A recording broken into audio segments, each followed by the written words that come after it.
Okay, so today we're going to talk about the types of forces that you guys are going to see. These are, or we call them special forces, or the types of forces. And with your, if we go in order of your, that was in your work, or that was in your handout, the most common one, or the one that we're usually going to use, is going to be gravity. So the first one is the force of gravity, and we're going to write this. Okay, and there's two ways of writing this.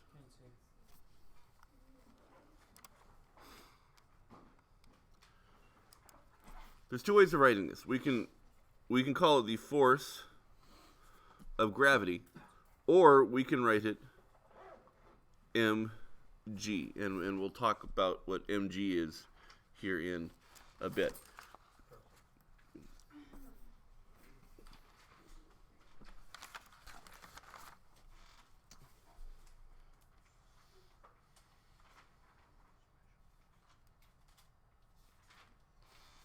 Okay. But this happens whenever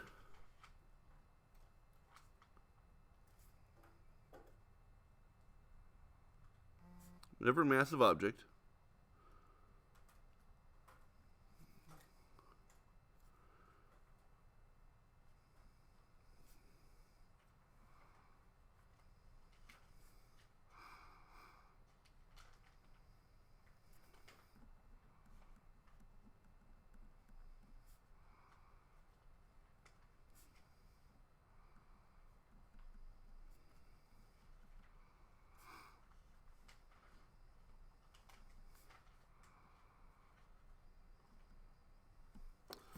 Okay, so it's whenever a massive object is near the surface of another really massive object, like the Earth or the Moon or a star or something like that. That's when we can use this.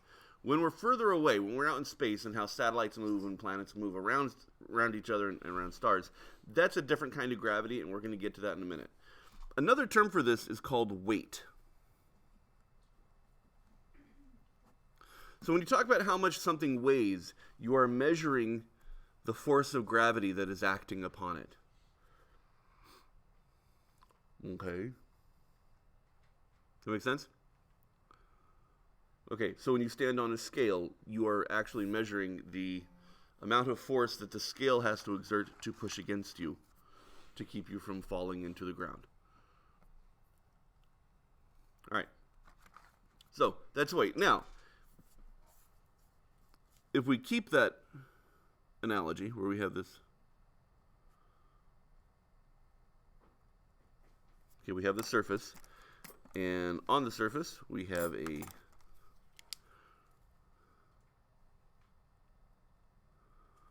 scale, and you stand on the scale.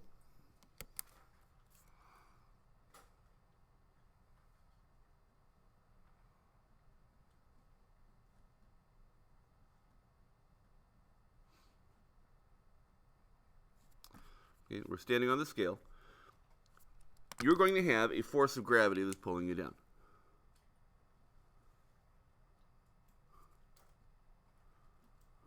Okay, the force of gravity is going to be pulling you down into the scale. Well, the next force we're going to talk about is the force that usually balances this, particularly when you're upright. And remember, we've talked, if there's an unforced balance, then our state of motion is going to change and we're going to start accelerating, right? But all of you guys feel gravity right now. You feel the weight of yourselves in the chair. You're not accelerating towards the earth. You're just sitting there. It means there has to be some other force acting on you. There has to be some force balancing gravity. And that force comes from touching the surface of the scale. And this is called normal force. And we can call it N, but also give you other versions of what it is. So there's normal. Okay, and we give it the symbol N, or we call it Fn, or will sometimes write it like this. Do you guys know what this symbol means? An upside down capital T? No, it's the other one. Okay. Not parallel. Perpendicular. Right? Okay. This is, okay, there's some technical rules to normal force here. Okay, you still read that. Okay, there's some technical rules to normal force, and so we're going to describe those.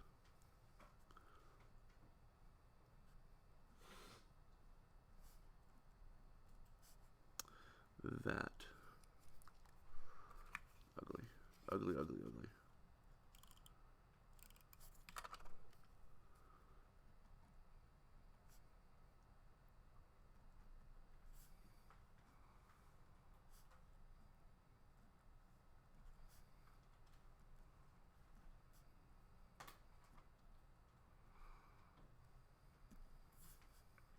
Okay. Normal forces happen when you contact another surface. It doesn't have to be just straight up and down. Okay, if you lean against a wall, the wall is pushing back against you with a normal force. There's a force that pushes out against the wall. And here's what normal really means. This normal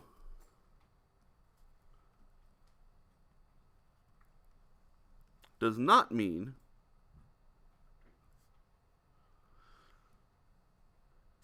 common or average, like how we normally use normal, right? It's not run of the mill. It doesn't mean regular. Okay, normal is a math term that means perpendicular to a surface.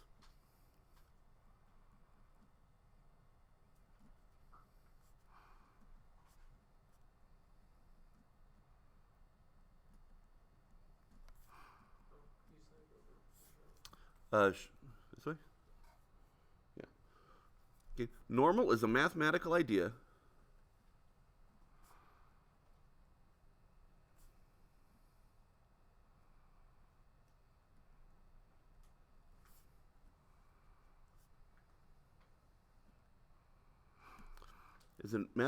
that means perpendicular to a surface. That's why we'll use this symbol from time to time.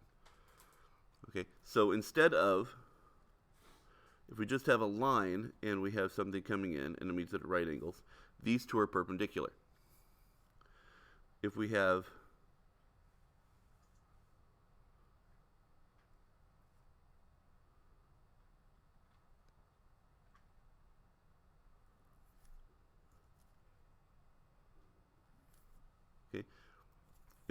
this, where we have this line, this line is coming out of the surface that we drew here. Can you guys visualize that? Okay, it's like this. The pen is pointing in a direction. Let's see if I can get this to stone. I'll use a different one.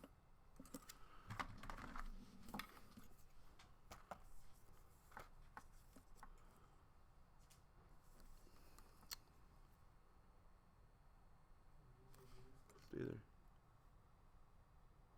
Not gonna want to stay. I'm gonna do this way. There we go. Okay, that's perpendicular. That is normal. Okay, the pen is pointing in a direction normal to the paper. Okay, you guys need to use that vocabulary. Okay, so if I mean if something is normal to a surface, it means it's pointing out of the surface. Yeah? Good there? Okay. So, we have this normal force, and it comes from just touching a surface, because if you touch a surface, you're exerting a little teeny tiny bit of force on it, and if that's the case, it's pushing back, and it's pushing back perpendicular to the surface. Yeah? So, you guys sitting in your chairs have normal forces acting upon you. You've got the normal pushing up when gravity's pulling you down, and those are balanced forces when you're sitting in chairs. We'll do a couple of other demonstrations of normal forces here. Any of you guys have, you're going to want to use that cell phone right there for it, your pink one. perfect. We will. We'll do a demo with it. Okay, so that's normal force. Okay, the next one you're going to see, or the next one on your list, was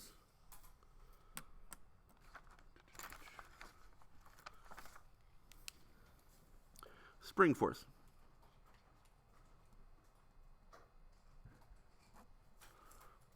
Okay, and that's the force of a spring. Okay, sometimes you'll see it as Kx, and we'll explain what Kx means later on when we explore springs. But these come from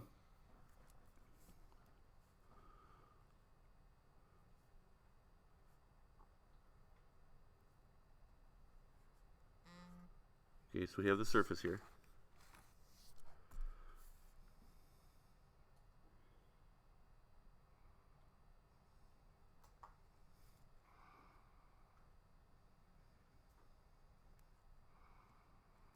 Okay, and this, okay, so here's a ceiling of some kind, and here's a spring attached to some mass, yeah, some weighty thing. Okay, if we're near the Earth, which we're almost always going to be, this is going to experience some kind of gravity, right? But it's not falling to the ground. It's staying there, and the thing that's keeping it from falling to the ground is the spring. Okay, and this spring, it has a, this is called the spring force. And we label it Kx. So this would have a, let's use this right here. This would have a force of gravity, and it's going to have a force of a spring pulling it up.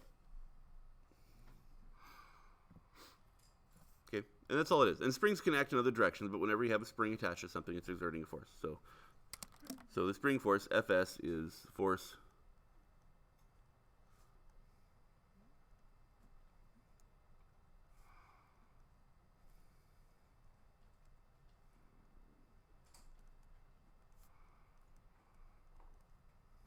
okay, pretty straightforward with that one. That's a spring. Okay. The next one we have has to do with normal force over here. Okay, and it is friction.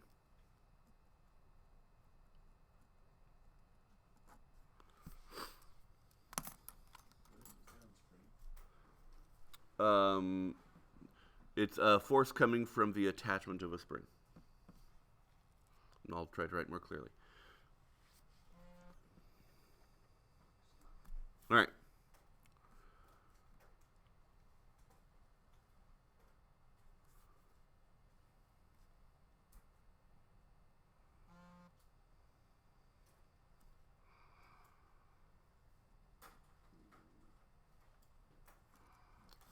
Okay, so here's the situation. We have a block that's sliding along the surface, and then gradually it comes to a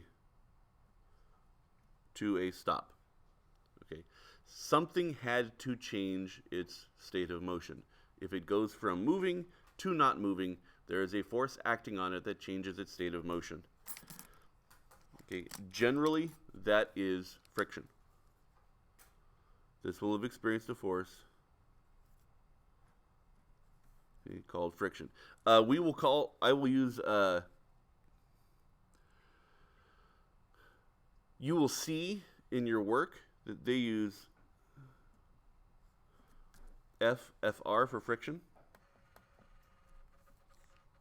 Okay. I don't use that because in my experience and my other teachings, we use this.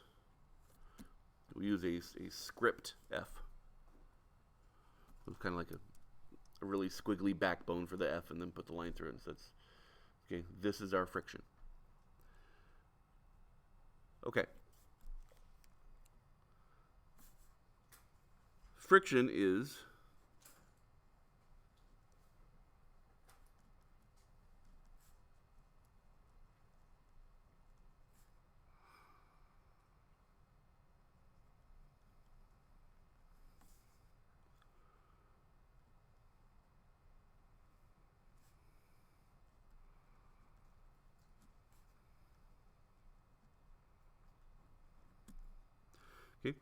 It is a force that opposes motion between sliding surfaces.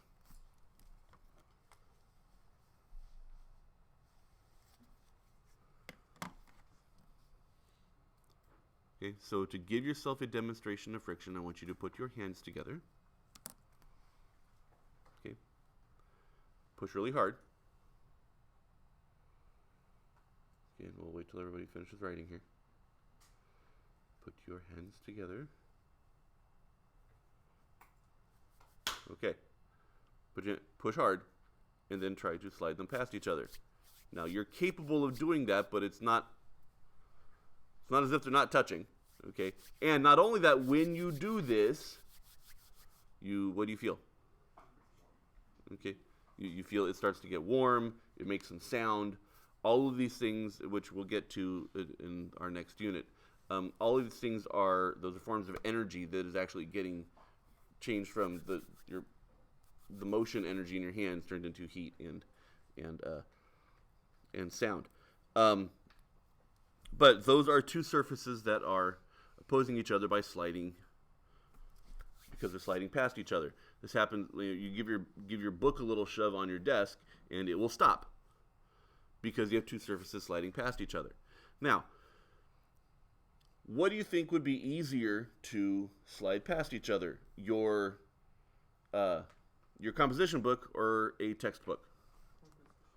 Why? Lighter. It's lighter. Good. Or, according to our terminology here, it has less weight. Yeah? Okay. Well, if it has less weight, that means this is going to be less, right? The force of gravity is going to be less. And if the force of gravity is less, then the normal force is also going to be less, right? Okay. Normal force and friction are directly related to each other. In fact, the formula for friction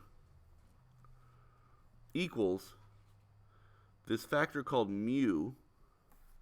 Okay, it's a U with a long. It's like it's a U with a long tail in front. Okay, or there's two ways I've seen people write it.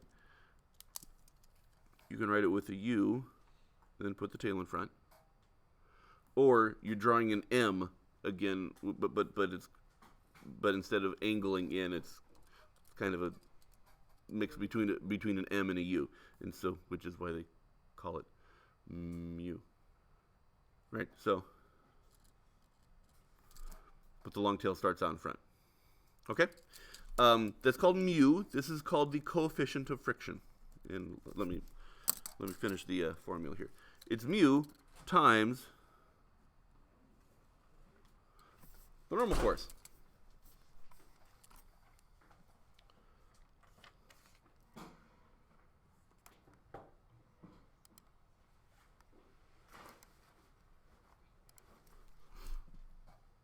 Okay, so think about this here. We've got our friction is equal to something times the normal force. So if our normal force gets bigger, right? So if the force of a surface touching your object gets bigger, our friction is going to get bigger. Does that make sense? Okay, so if we're just on a flat surface and we put a heavier and heavier object on there, it's going to be harder to push because its normal force is increased. Yeah? Okay. This right here is called the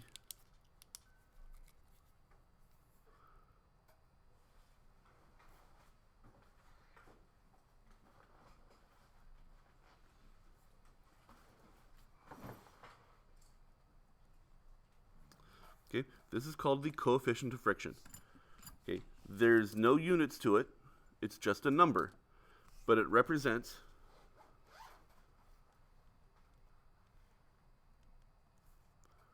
the stickiness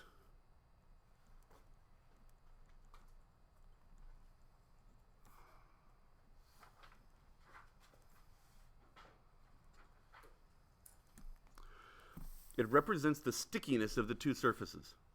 And one of the coolest inventions that mankind has made within the last, say, 30 years is silicone. Not because of what it does for people's body parts, but because of how it's because of its non-slip properties, it's a really amazing stuff. And so we're going to pause the video here, and we're going to demo that, and we'll come back.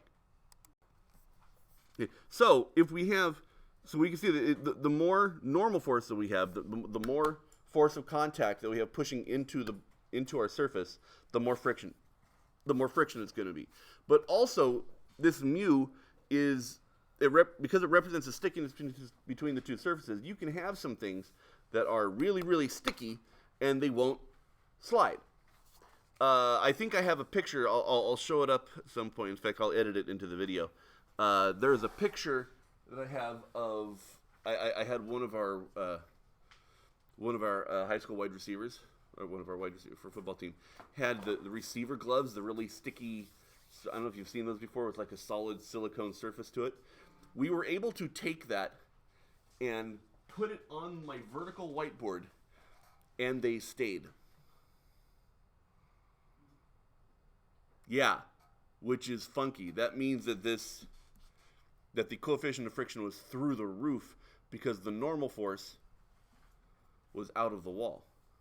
So 90-degree angle. Right. So technically it wasn't just friction holding in place. It was also that there was some adhesiveness that they were actually sticking to each other, okay, rather than just keeping it from sliding.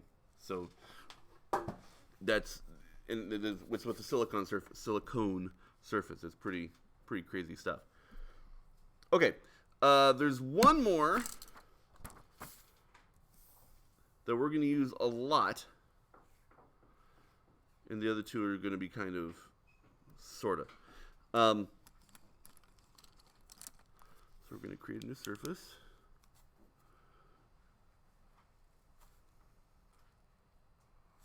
In fact, we've already demonstrated it in here a little bit. And here's one block. And they will be connected by a rope or a string or a chain or something like that to another block.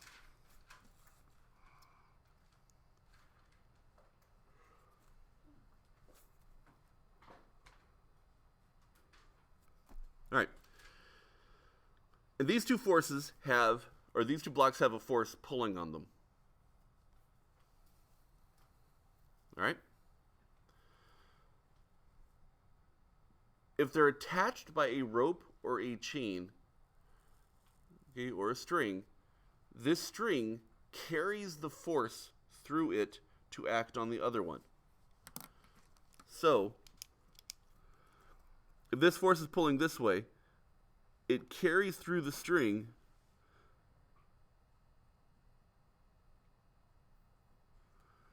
so that it pulls on the other block. And this force, pulling this way, carries through the string to pull on the other block. Okay. This is essentially the same thing as if the two blocks were attached to each other, okay, and had forces pulling on it. So it's an extension. It's a force extender. It allows forces to act over a distance. This is called tension.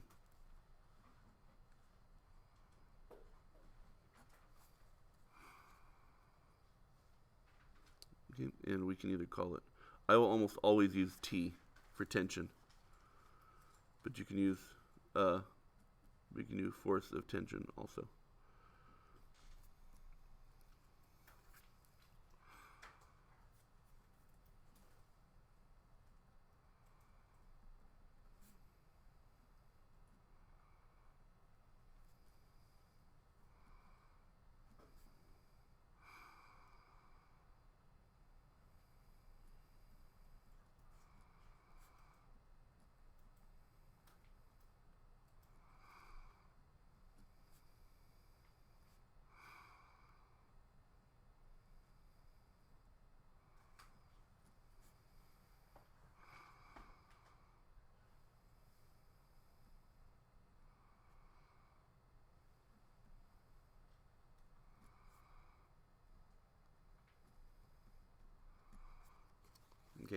and it's an extension of forces acting on objects attached by a non-stretchy rope or cord or string.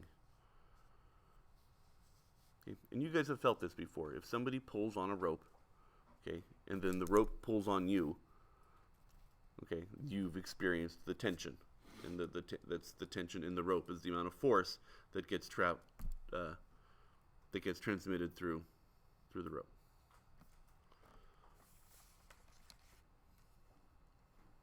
Okay. All right. Now for the lesser ones, we have a special type of friction called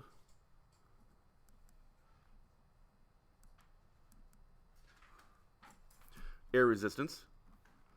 Okay. Air resistance is the friction due to the air.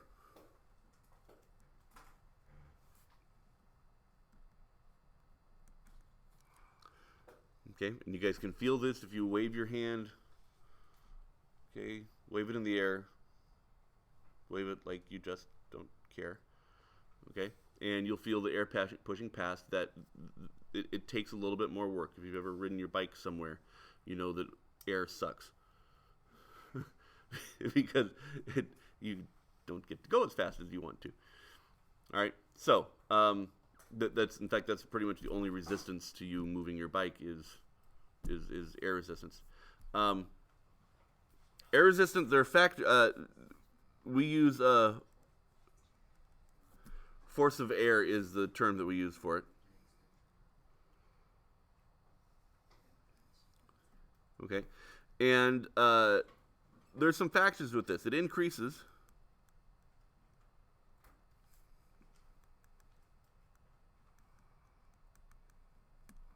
It increases with your velocity, and it's essentially proportional to your velocity, but not always. Sometimes it's more than that. So but just know that as you go faster, the force of air resistance increases. Yeah.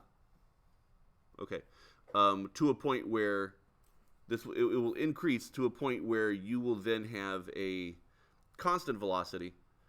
And that because you have a constant velocity, the force of air resistance will be constant, and the force of that's whatever's making you move will also be constant, and we call that a terminal velocity, and that's something we'll get to also a little bit later.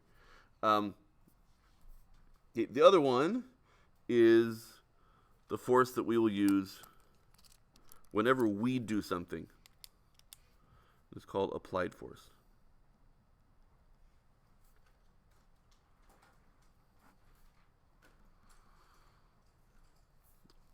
Okay, or FAP. You can get your giggles out if you want. Okay, or FAP, and that's just if we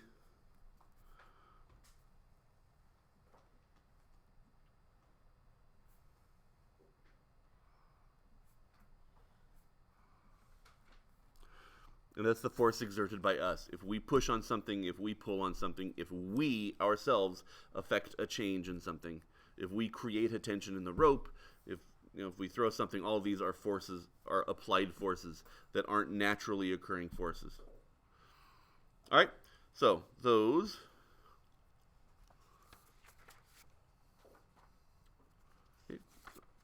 are the big ones. So we're going to stop there. Your assignment is going through page 10 on Monday, pages 7 through 10 in your work, but it's all just identifying forces and explaining whether they are or are not there, and that'll be it.